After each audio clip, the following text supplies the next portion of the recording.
సత్యనారాయణదేవం వందేహం కామదం ప్రభుం లీలయా వితతం విశ్వం యేన తస్మై నమో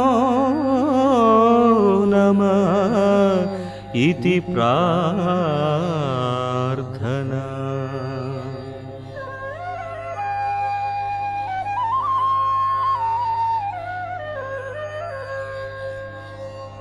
భగవద్భక్తులారా, తీర్థస్థానమైన నైమిషారణ్య వనప్రాంతంలో సూత పౌరాణిక మహారుషిని ఒక రోజున శౌనకాది మహామునులందరూ వినయ విధేయతలతో నమస్కరించి, గురువర్య, జప తప హోమ యజ్ఞయాగాదులు ఆచరించలేనివారు, వర్షానికి చలికి ఎండకి ఓర్పులేని మానవులు, సంసార బంధంలో చిక్కి వ్యామోహంతో పలుబాధలు అనుభవిస్తూ మోక్షమనే గట్టుకు